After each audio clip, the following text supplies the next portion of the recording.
Hello students, this lecture is for class 10th science bio our environment. Very simple topic, but it holds quite importance as from examination point of view.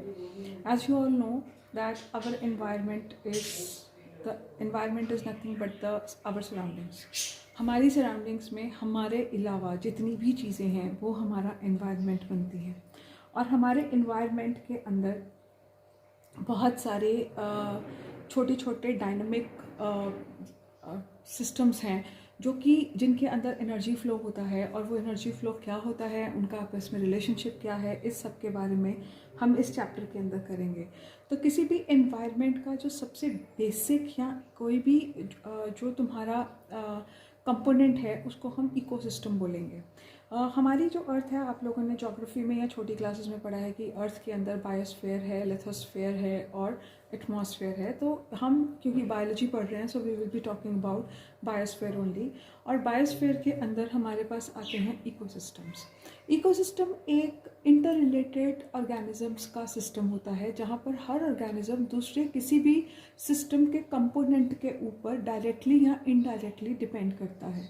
तो आपके जो systems होते हैं वो ecosystems जो हैं they are basically, अगर हम उसकी डिफाइन करें so they an ecosystem is the structural और functional unit of a biosphere comprising of living organisms and non-living environment, और इनका आपस में इंटरेक्शन होता है which results in the flow of energy in between them। और इससे क्या होता है कि एक जो इकोसिस्टम होता है उसके अंदर मटेरियल्स रिसाइकल होते हैं और आपका जो एक इकोसिस्टम होता है वो स्टेबल होता है और सेल्फ सपोर्टिंग सिस्टम होता है। अब अगर हम करें तो इकोसिस्टम जो है वो दो प्रकार के होते हैं, one is natural ecosystem and the other is artificial ecosystem. Natural ecosystem are comprised by the various natural organisms, जहाँ पर कि नेचर का जो आपस में इंटरेक्शन है, नेचर के डिफरेंट कंपोनेंट्स का जो आपस में इंटरेक्शन है उसको हम नेचुरल इकोसिस्टम्स के अंदर स्टडी करते हैं। और इन इकोसिस्टम्स के अंदर ह्यूमन इंटरफेरेंस नहीं होती है। सबसे सिंपल इकोसिस्टम अगर आप नेचर के अंदर देखना चाहते हो तो वो है आपका एक ओशन। ओशन के अंदर बहुत प्रकार के ऑर्गेनिजम्स रहते हैं और वहाँ पर वाटर और हीट और हर तरीके का आपस में एक प्रकार का इंटरेक्शन है। और उस इकोसिस्टम के अंदर, ओशन के इकोसिस्टम के अंदर किसी भी तरीके की ह्यूमन इंटरवेंशन नहीं है। मतलब man is not a part of energy giving और energy taking process in the ocean. वो ओशन में से फिशेस जो निकाल के खा रहा है वो अपना इनपुट उसका ओशन के अंदर नहीं है। So man is not a part of aquatic ecosystem. और नेचर का जब आपस में इंटरेक्शन होता है, पेड़ पौधों का कीड़े मकोड़ों के साथ, कीड़े मकोड़ों का जब एनिमल्स के साथ इंटरेक्शन है, जहाँ मैन का कोई भी रोल नहीं है, मैन ने किसी भी प्रकार से वहाँ पर किसी भी तरीके से इंटरफेयर नहीं करना है, उस तरीके के सिस्टम को हम नेचुरल इकोसिस्टम बोलते हैं। और आपके नेचुरल इकोसिस्टम के अंदर आता है a pond, a lake, a meadow, a desert, a grassland, a forest और एन ओशन। दूसरा जो हमारा इकोसिस्टम होता है नेचुरल इकोसिस्टम में, इक्वेटिक इकोसिस्टम्स आएंगे। इक्वेटिक सिस्टम जो होंगे वो फ्रेश वाटर पानी होता है और मरीन मतलब समंदर का पानी जो होता है उसको हम मरीन बोलते हैं। So aquatic is made up of fresh water and marine systems. Fresh water system के अंदर जो आपकी फ्रेश वाटर बॉडीज़ हैं जैसे कि तुम्हारे रिवर्स और जो तुम्हारी स्ट्रीम्स हैं, उसके अंदर पॉन्ड्स और जो तुम्हारी लेक्स हैं और तुम्हारे वेटलैंड्स हैं। वेटलैंड्स क्या होते हैं? मार्शेस, जहाँ पर स्वाम्प्स और बॉक्स क्या होते हैं? जैसे जहाँ पर डेल्टा बनता है तो वहाँ पर दलदल बनती है, वो जो दलदल है उसको हम स्वैम्प या बॉक्स बोलते हैं या उनको हम वेटलैंड्स बोलते हैं। दूसरा जो तुम्हारा सिस्टम है that is your terrestrial system, यानी कि जो धरती की सतह के ऊपर जो सिस्टम्स होते हैं उनको हम टेरेस्ट्रियल सिस्टम्स बोलते हैं। टेरेस्ट्रियल सिस्टम्स के अंदर ग्रासलैंड्स, डेजर्ट्स और फॉरेस्ट आते हैं। और जो तुम्हारे मरीन सिस्टम्स होते हैं वो आगे तीन प्रकार के होते हैं जिनको कि आपको इतनी सीरियसली नहीं करना। तो basically you should know the definition of an artificial and a natural ecosystem. A natural ecosystem is made by nature itself without any kind of human intervention, और आपको इसकी एग्जांपल पता होनी चाहिए। Artificial ecosystem is man made. Man made मतलब man ने उसको अपने हिसाब से बनाया है। आपके घर का जो गार्डन है वो एक आर्टिफिशियल इकोसिस्टम है। आपके घरों के अंदर पाए जाने वाले एक्वेरियम्स हैं वो आर्टिफिशियल इकोसिस्टम है। चाहे उसके अंदर नेचुरल चीज़ें हैं लेकिन उस पूरी चीज़ को बनाने में, मतलब उसको कंपाइल करने में, उन चीज़ों को इकट्ठा करने में मैन का हाथ है। मैन ने उसको अपने हिसाब से बनाया है। God या nature did not make that kind of an ecosystem. So your croplands, your orchards, your gardens and your aquariums, they come as artificial ecosystem. और जो आर्टिफिशियल इकोसिस्टम होते हैं वो मतलब they are not very sustainable. They are sustainable to a certain period of time, but वहाँ पर क्योंकि man की इंटरवेंशन है, nature does not play any role in it. तो अगर ज़्यादा बारिश हो जाएगी तो आपका ग्रास या जो आपका वेटलैंड है या जो आपका गार्डन है वो ख़राब भी हो सकता है। अगर बारिश पानी नहीं मिलता है, nature is not doing anything to maintain that kind of ecosystem. Man has to take part very extensively to maintain that kind of an ecosystem. आपका जो एक एक्वेरियम है, एक एक्वेरियम को अगर आप उसके अंदर फिशेस डालते हो तो उसके अंदर डीकम्पोजर्स नहीं है। वो डीकम्पोजर्स को आपको थोड़ा बहुत किसी ना तरीके आउटर सोर्स से डालना पड़ेगा। उस एक्वेटिक सिस्टम के अंदर जब डीकम्पोजर्स होंगे तो उनका रोल सिर्फ इतना होगा कि जो फिशेस का फीकल मैटर है उसको डीकम्पोज करना है। बाकी उसका अगर पानी ख़राब होगा तो फिशेस मर जाएंगी, because man had put that water in the aquarium. उसमें नेचर कोई भी तरीके का बैलेंस बनाने की कोशिश नहीं कर रही है। So that is an example of artificial ecosystem. अब आपके जो इकोसिस्टम होते हैं वो दो तरीके के होते हैं basis on the duration. First is temporary ecosystem and the other is permanent ecosystem. Temporary ecosystem short lived ecosystem होते हैं and mostly they are man made but they can be natural also. Common examples are जो laboratory के अंदर हम लोग cultures बनाते हैं bacteria वगैरह के, और रेन फेड पॉन्ड्स। मतलब एक घर के अंदर आपने पॉन्ड बनाया लेकिन उसमें पानी अगर बारिश का आ रहा है तो वो एक छोटा सा है, बारिश होगी तो अपने साथ न्यूट्रिएंट्स थोड़े बहुत लेके आएगी लेकिन वो उसको ज़्यादा देर तक सस्टेन नहीं कर पाएगी। परमानेंट इकोसिस्टम जो nature has made like a forest और अ डेजर्ट एक्सेट्रा एक्सेट्रा। आपके ecosystem small ecosystem, large ecosystem हो सकते हैं। स्मॉल इकोसिस्टम की एग्जांपल है micro organisms, a site under a stone या वाटर। मतलब कहीं भी आपने छोटा सा एक इकोसिस्टम बना दिया। एक गमले के अंदर अगर एक अर्थवर्म रह रहा है और पौधे भी उग रहे हैं और थोड़े से उसके अंदर डीकम्पोजेस भी हैं तो वो छोटा गमला जो है वो तुम्हारा एक स्मॉल इकोसिस्टम बनता है। Large ecosystem obviously it's a big area where the various components are taking part. सबसे इंपॉर्टेंट चीज़ जो इकोसिस्टम में आपको पता होनी चाहिए कि एक इकोसिस्टम के अंदर दो तरीके के कंपोनेंट्स होते हैं। एक होते हैं बायोटिक कंपोनेंट्स और एक होते हैं एबायोटिक कंपोनेंट्स। जो बायोटिक कंपोनेंट्स होते हैं, बायोटिक कंपोनेंट्स दे आर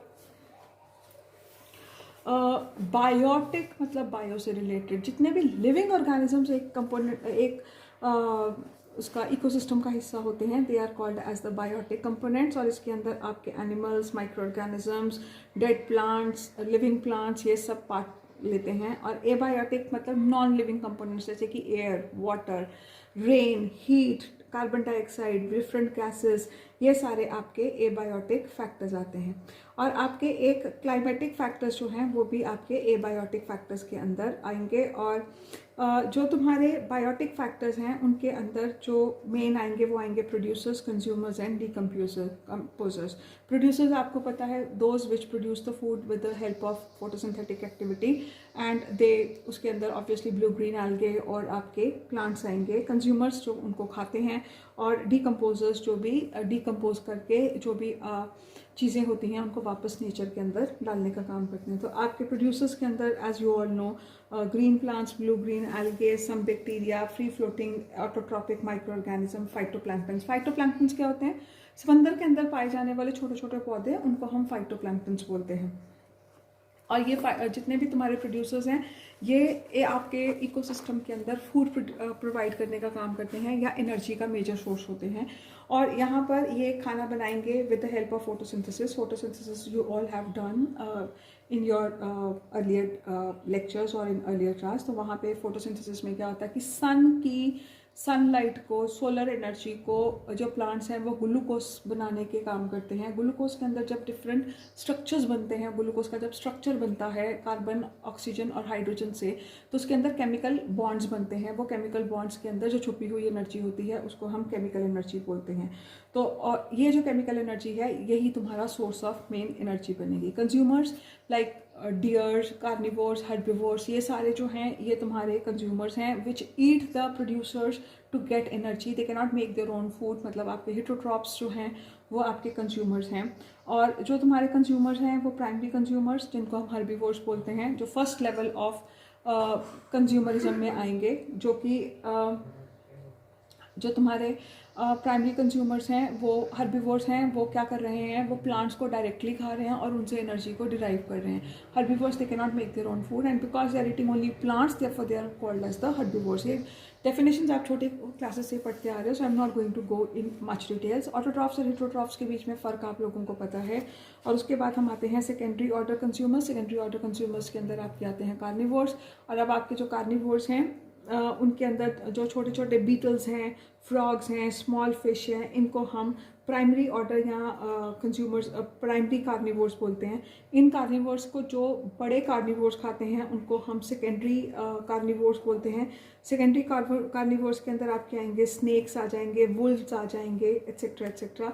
और फोर्थ ऑर्डर या आपके जो क्वाटरनरी कंज्यूमर्स यानी कि आपके जो बड़े वाले कार्निवोर्स हैं वो हो गए जैसे लायन एट्सेट्रा एट्सेट्रा, शार्क है, लायन है, ये तुम्हारे सारे क्वाटरनरी। अब डीकम्पोजर्स क्या करते हैं, डेड डिकेइंग मैटर को डीकम्पोज करेंगे और डीकम्पोज करने के बाद वो उन जो भी उसके न्यूट्रिएंट्स होते हैं वो अर्थ को वापस दे दिए जाते हैं। मतलब वो डीकम्पोज करेंगे तो उसमें से कार्बन डाइऑक्साइड निकलेगी, वाटर निकलेगा, तो वो नेचर को लौटा दिया जाता है as it is, because we made food from carbon dioxide and water and we are returning that food. तो डीकम्पोजर्स का मेनली काम होता है कि सॉइल में से जो हमने नाइट्रेट्स लिए थे तो प्रोटीन्स को वो ब्रेक डाउन करके नाइट्रेट्स के रूप में वो सॉइल में लौटा देते हैं। हमने कार्बन डाइऑक्साइड मतलब हमने कार्बन ली थी और ऑक्सीजन ली थी नेचर से, तो कार्बन डाइऑक्साइड जब डीकम्पोजिशन होगी तो कार्बन डाइऑक्साइड बनेगी, तो कार्बन और ऑक्सीजन जो है वो नेचर में वापस चली जाएगी। और water will also go back because वो इवेपोरेट हो जाएगा और वो वाटर साइकिल का हिस्सा बन जाएगा। तो डीकम्पोजर्स बेसिकली जिन चीज़ों का इस्तेमाल करके प्रोड्यूस नेचर से जो हमने उधार लेकर चीज़ें खाना बनाया था, उस खाने को खाना खाने के बाद हर जो ऑर्गेनिज्म है वो अपनी बॉडी को बिल्ड करता है और जब उसकी बॉडी के अंदर बेसिकली कार्बन, नाइट्रोजन, ऑक्सीजन और ये सारे एलिमेंट्स होते हैं, डीकम्पोजर्स उन सबको तोड़कर बेसिक फॉर्म के अंदर नेचर के अंदर वापस भेज देते हैं। तो बेसिकली आपका जो इकोसिस्टम है उसके अंदर primary producers, primary consumers etcetera है। अब हम आएंगे फूड चेन के ऊपर। फूड चेन एक इंटरलिंक्ड एक ऑर्गेनिजम्स हैं, उनके अंदर एक सीक्वेंशियल इंटरलिंकिंग ऑफ ऑर्गेनिज्म होती है, मतलब एक सीक्वेंस होती है इंटरलिंकिंग की, जहाँ पर कि एक ऑर्गेनिज्म से दूसरा ऑर्गेनिज्म एनर्जी लेता है और इस प्रकार से जो एक चेन है वो बनती जाती है। खाने का बेसिक सोर्स आपका क्या बनेंगे, प्लांट्स। तो सूरज से एनर्जी लेकर प्रोड्यूसर्स जो हैं या ऑटोट्रॉफ्स जो हैं वो खाना बनाते हैं। इन ऑटोट्रॉफ्स को हर्बिवोर्स खाएंगे तो food is transferred from autotrophs to herbivores. Herbivores आपके प्राइमरी कंज्यूमर्स कहलाते हैं। कंज्यूम मतलब इस्तेमाल करना, तो बनाया प्लांट्स ने, खाया या फर्स्ट टाइम जो इस्तेमाल किया वो उन्होंने किया हर्बिवोर्स ने। और उसके बाद उन हर्बिवोर्स को प्राइमरी कार्निवोर्स जैसे कि कीड़े मकोड़ों ने खाया या छोटे छोटे अर्थवर्म्स हैं या स्नेक्स हैं, बुखार, जो भी हिसाब है वो प्राइमरी कार्निवोर्स हैं। और प्राइमरी कार्निवोर्स को फिर उनसे बड़े वाले कार्निवोर्स खाएंगे तो वो सेकेंडरी कार्निवोर्स कहलाएंगे। सेकेंडरी कार्निवोर्स को उनसे बड़े वाले, जैसे एक जुकॉल को अगर एक लायन खाता है और जो तुम्हारा रैबिट है, रैबिट खाने को खाया रैबिट ने, रैबिट को खाया आपकी से एक फॉक्स ने और फॉक्स को खाया आपके लायन ने, तो आपका जो लायन है वो इस फूड चेन का सेकेंडरी कार्निवोर बनेगा। तो क्या कैसे लेवल है, तो सबसे पहले आएंगे प्रोड्यूसर्स, प्रोड्यूसर्स के बाद आएंगे प्राइमरी कंज्यूमर्स, प्राइमरी कंज्यूमर्स के बाद आते हैं सेकेंडरी कंज्यूमर्स। सेकेंडरी कंज्यूमर्स में डिफरेंट लेवल्स हो जाते हैं छोटे से बड़े में। तो आपका basically producers, primary consumers, secondary consumers और उसके बाद आपके ये जो है, अब हर लेवल के ऊपर अगर ऑटोट्रॉफ डीकम्पोज करेंगे तो भी डीकम्पोजर्स का काम आएगा, अगर हर्बीवोर डीकम्पोज करेंगे वो भी। तो ये सारे जो डीकम्पोजर्स हैं, ये सारे जो हैं, जो जितने भी ऑर्गेनिजम्स हैं, ये सारे डीकम्पोज होके वापस यहाँ आएंगे।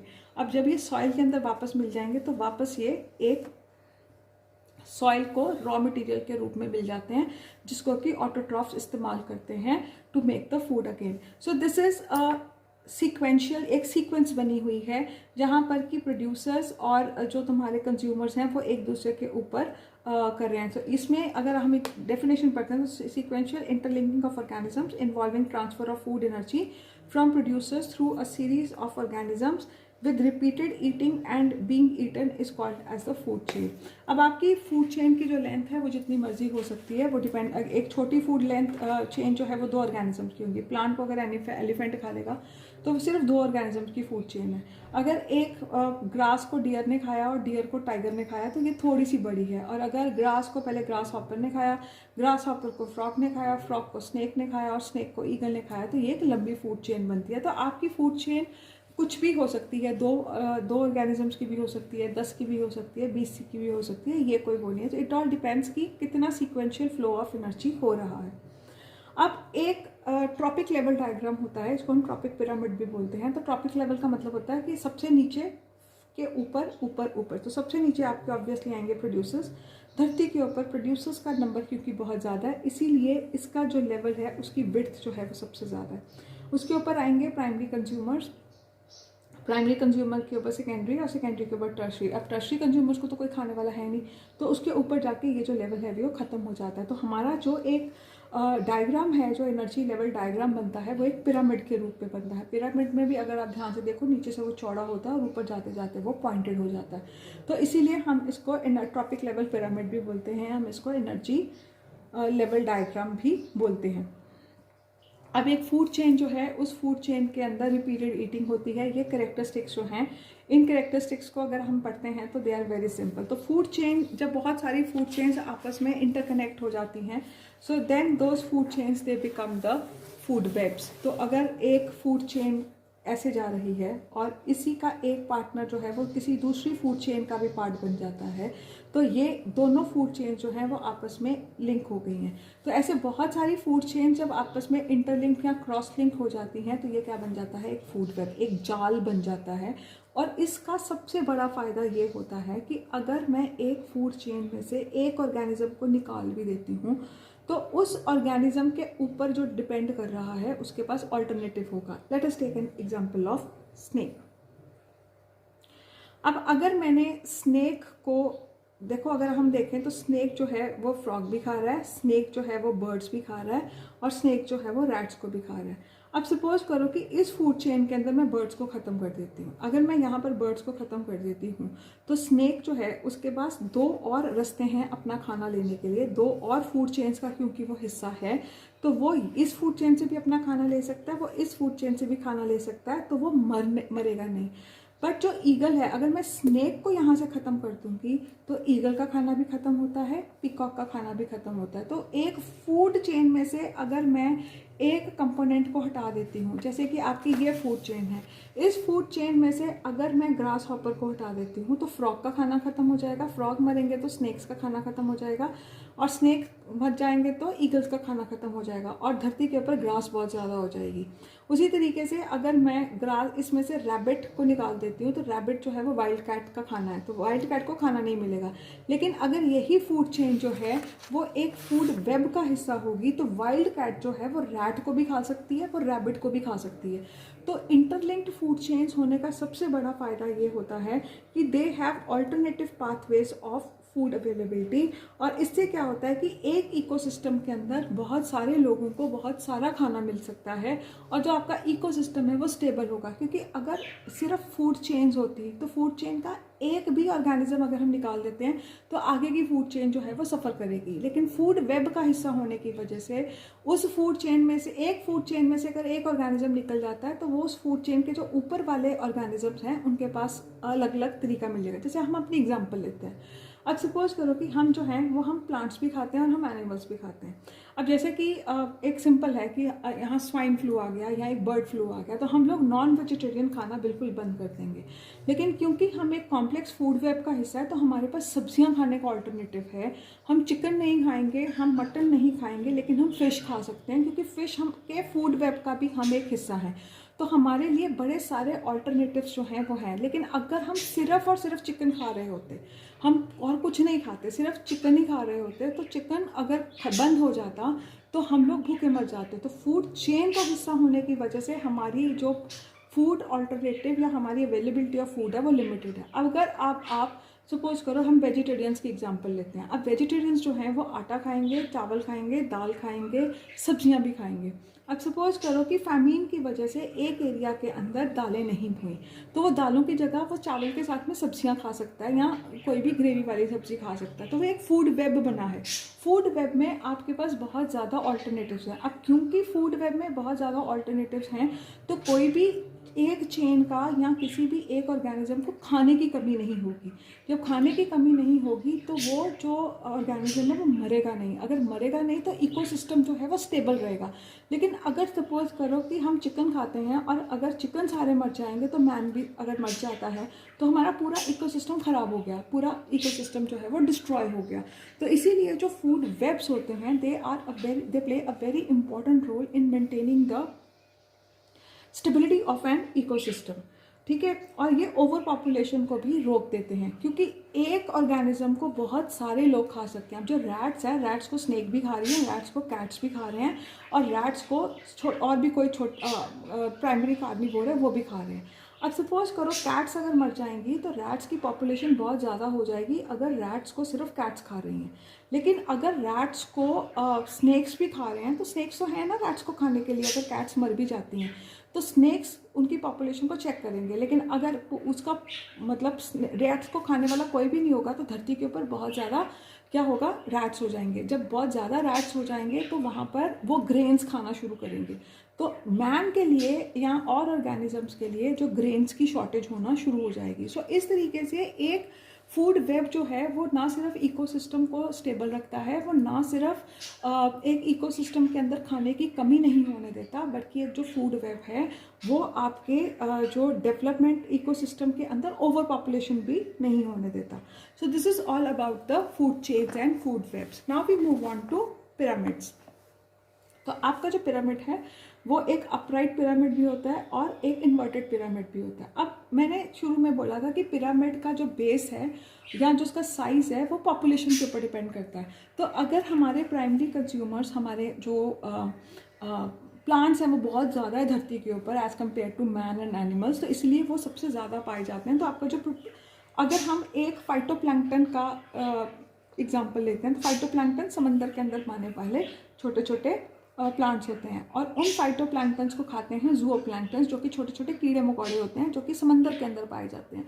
ये हर्बीवोर्स होते हैं। तो फाइटोप्लैंक्टन्स बहुत ज़्यादा हैं, उनके ऊपर ज़ूओप्लैंक्टन्स को फिर स्मॉल फिश खाती है और स्मॉल फिश को लार्ज फिश खाती है। क्योंकि लार्ज फिशेस का नंबर कम है, तो जैसे जैसे हम ऊपर जाते जा रहे हैं आपके पिरामिड का जो साइज़ है वो छोटा होता जा रहा है। This is called as your upright pyramid.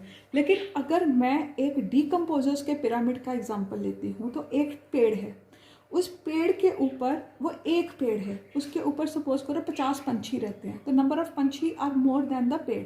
और जो पंछी हैं वो पेड़ के ऊपर फूड के लिए डिपेंड कर रहे हैं, क्योंकि वो जो पंछी है वो पेड़ के ऊपर जो फल लगे हैं उनको खा रहे हैं, उनके अंदर जो छोटे मोटे कीड़े मकोड़े हैं उनको खा रहे हैं। So number of birds is more, तो आपका प्रोड्यूसर जो है वो छोटा है और उसके ऊपर जो प्राइमरी कंज्यूमर्स हैं उनका नंबर बढ़ गया। अब इन बर्ड्स के ऊपर आ गए आपके लाइस और बग्स, जो छोटे छोटे कीड़े होते हैं बर्ड्स के शरीर के ऊपर पाए जाते हैं। लाइस मतलब जुएँ, बग्स होते हैं आपके खटमल जैसे, तो उनका नंबर बहुत ज़्यादा होगा, क्योंकि एक पंछी के ऊपर अगर 50 से 60 जुएँ होंगी या 50 से 60 बग्स होंगे, या पेड़ के ऊपर बहुत सारे बग्स होंगे, तो number of bugs is more than that of birds. तो यहाँ पर आपका जो size of the secondary consumer आ गया, वो आपका बढ़ गया। और उसके ऊपर है हमारे बहुत सारे बैक्टीरिया, फंगस, जो कि सबके ऊपर रहते हैं। वो पूरे पेड़ के इकोसिस्टम के अंदर हर चीज़ के ऊपर है। वो पेड़ के ऊपर भी होंगे, वो फलों के ऊपर भी होंगे, वो पत्तों के ऊपर भी होंगे, उनका लार्ज नंबर सबसे ज़्यादा। और बैक्टीरिया जो है वो डीकम्पोजर का काम कर रहे हैं, तो उनका नंबर सबसे ज़्यादा हो गया। तो ये एक एग्जाम्पल होगी आपकी इन्वर्टेड पिरामिड की। एंड कई बार एग्जाम के अंदर इन्वर्टेड पिरामिड के बारे में भी पूछ लिया जाता है। और उसी तरीके से पिरामिड ऑफ बायोमास में भी अब आप क्या एग्जाम्पल लेते हो उसके बेसिस के ऊपर आपका बायोमास का पिरामिड भी अपराइट या इन्वर्टेड हो जाता है। अगर आप अपराइट लोगे तो सबसे पहले आएंगी ग्रासेस, फिर उसके ऊपर क्या बायोमास बेसिकली क्या है, टोटल मास और मास क्या है? Matter. Total matter in an ecosystem is called as a biomass. तो बायोमास प्लांट्स का सबसे ज़्यादा होगा क्योंकि उनका नंबर सबसे ज़्यादा है, फिर उसके ऊपर हर्बीवोर्स, फिर उसके ऊपर कार्निवोर्स एंड सो फोर्थ। लेकिन अगर आप उल्टा लेते हो, अगर आप एक फाइटोप्लैंक्टन का बायोमास, क्योंकि वो बहुत छोटे छोटे हैं तो उनका मास या उनके अंदर मैटर बहुत कम है, उसके ऊपर आएंगे वो प्लैंक्टन, फिर आएंगे स्मॉल फिशेस और फिर आएंगे लार्ज फिशेस। तो depending on the example biomass के अंदर ये उल्टा है। लेकिन अगर आप एनर्जी या नंबर के हिसाब से लेते हो तो ये सीधा है। तो बड़े ध्यान से इन क्वेश्चंस को अटेम्प्ट करना चाहिए कि ये प्राइमरी कंज्यूमर्स हैं या आपके किस लेवल पे आप देख रहे हो, बायोमास का पिरामिड बना रहे हो या आप नंबर पिरामिड बना रहे हो। उसके बाद हमारा आता है energy transfer. Energy transfer in an ecosystem जो है वो डिपेंड करता है on 10% law, and it is a very simple law. वो ये कहता है 10% लॉ ऑफ एनर्जी ट्रांसफ़र ये बोलता है कि एक ऑर्गेनिज्म के अंदर जितनी एनर्जी है, मैं इसको एग्जाम्पल के साथ ही एक्सप्लेन करती जाती हूँ। सोलर एनर्जी बहुत है, धरती के ऊपर बहुत ज़्यादा सूरज की एनर्जी पड़ती है, लेकिन प्लांट सिर्फ उसमें से 10% के करीब इस्तेमाल करेंगे अपना ग्लूकोज बनाने में। अब वो ग्लूकोज उनकी बॉडी के अंदर रहा। अब प्लांट ने जितनी एनर्जी सूरज की इस्तेमाल करी ग्लूकोज बनाने में, उस ग्लूकोज का वो कुछ हिस्सा रेस्पिरेशन में इस्तेमाल करेगा, बिकॉज रेस्पिरेशन रिक्वायर्स एनर्जी। वो अपने खाने को ब्रेक डाउन करके अपनी different processes like conduction of food या कंडक्शन ऑफ वाटर के लिए इस्तेमाल करेगा, and some of it is liberated to heat in the ecosystem. अब जब मैं एक प्लांट को खाऊंगी तो उस प्लांट के अंदर मौजूद जितनी एनर्जी है, मेरे अंदर उसका सिर्फ 10% लॉ आएगा, और मुझे जो खाएगा उसको मेरी बॉडी के अंदर पड़ी हुई एनर्जी का 10% मिलेगा। अब ना let us take an example. Suppose grasses have say around 100 calories of energy. उस 100 कैलोरी ऑफ एनर्जी को जब एक रैबिट खाएगा तो उसको सिर्फ 10% यानी कि 10 कैलोरी ऑफ एनर्जी मिलेगी। उस रैबिट को जब एक जिकॉल खाएगा तो उसको 10% ऑफ 10% यानी कि 1 कैलोरी एनर्जी मिलेगी, और उस जिकॉल को जब मैन खाएगा या लायन खाएगा तो उसको 10% ऑफ 10% विच इज़ 1 कैलोरी का 10% विच इज़ 0.1 कैलोरी एनर्जी जो है वो मिलेगी। तो जैसे जैसे ऊपर हम जाते जाते हैं एक पिरामिड के अंदर, एनर्जी जो है वो 10% के हिसाब से ही ट्रांसफ़र होगी। बाकी 90% एनर्जी जो है वो either it is lost into the environment in one way और the another by the different processes that are taking place in the body of an organism, or it is lost as heat and many other ways. So 100 calories of plant was given to herbivores as 10 calories. herbivores को जब primary carnivores ने खाया तो उनको सिर्फ 1 calorie मिली, और primary carnivore को जब एक सेकेंडरी कार्निवोर ने खाया तो उसको सिर्फ 1.1% ऑफ एनर्जी 0.1 कैलोरी एनर्जी मिली। So this is your 10% energy law. और 10% एनर्जी लॉ आपको ये बताता है कि किस तरीके से जो हीट है वो या एनर्जी है वो एक जगह से दूसरी जगह पे फ्लो करती है। There is one more important topic which we have to do, and that is biological magnification. And biological magnification ये कहता है कि अगर एक हार्मफुल मटेरियल एक लेवल पे इकट्ठा होता है, वो harmful material like insecticide, pesticides और जो भी इन्फेक्शंस हैं या जो भी हार्मफुल चीज़ें हैं वो नीचे की लेवल्स में कम हैं और ऊपर की लेवल्स में वो बढ़ती जाती हैं, और हर लेवल पे क्योंकि वो मल्टीप्लाई हो रही है, therefore this is called as biological magnification. इसको समझने के लिए let us take an example of कि हम लोग नॉर्मली प्लांट्स के ऊपर पेस्टिसाइड और इंसेक्टिसाइड्स का स्प्रे करते हैं ये सोचकर कि हम लोग हमने कीड़े मकोड़ों को मारना है जो कि फसलों को ख़राब करते हैं। ना सपोज अ मैन मतलब we apples have been sprayed by pesticides. So एक आदमी या let us say एक बर्ड अगर अपनी लाइफ टाइम में 100 एप्पल्स खाता है तो एक एप्पल को जो है वो 100 टाइम्स पेस्टिसाइड उसकी बॉडी के अंदर जाके बढ़ गया, क्योंकि एक एप्पल का पेस्टिसाइड उस ऑर्गेनिज्म की लाइफ के अंदर जा रहा है। और वो 100 एप्पल अगर लाइफ टाइम में खाता है तो 100 एप्पल के अंदर पड़ा हुआ पेस्टिसाइड उसके अंदर चला गया, मतलब एक एप्पल के मुकाबले अब बर्ड के अंदर 100 गुना ज़्यादा पेस्टिसाइड है। अब अगर हम अपनी लाइफ टाइम के अंदर 100 बर्ड्स को खाते हैं तो 100 into 100 10,000 टाइम्स वो पेस्टिसाइड हमारे अंदर गया, क्योंकि उस बर्ड ने 100 एप्पल खाए। ऐसे अगर हर बर्ड ने 100 एप्पल खाए तो हमने अगर 100 बर्ड्स खाए तो 100 into 100 we get 10,000 times of pesticides in our body. So इसको हम बायोलॉजिकल मैग्नीफिकेशन बोलते हैं कि छोटे लेवल पे हार्मफुल सब्सटेंसेस का लेवल कम था, लेकिन जैसे जैसे हम लेवल ऊपर जाते जाते हैं तो जो तुम्हारा लेवल ऑफ हार्मफुल सब्सटेंसेस है वो मैग्नीफाई हो रहा है, वो बहुत ज़्यादा बढ़ रहा है. इसको हम बोलते हैं बायोलॉजिकल मैग्नीफिकेशन.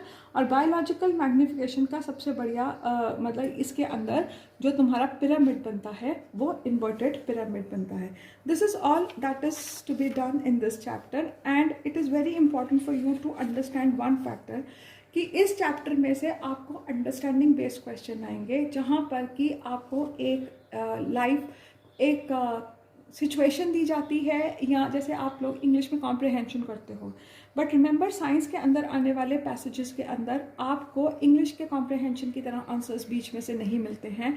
आपको उस पूरे कॉम्प्रिहेंशन को पहले समझना है और फिर उससे रिलेटेड क्वेश्चंस पूछे जाएंगे. The answers are not in the comprehension, they are basically on the concepts that are used in the comprehension. तो इन चैप्टर्स को बहुत thoroughly पढ़ के समझना है.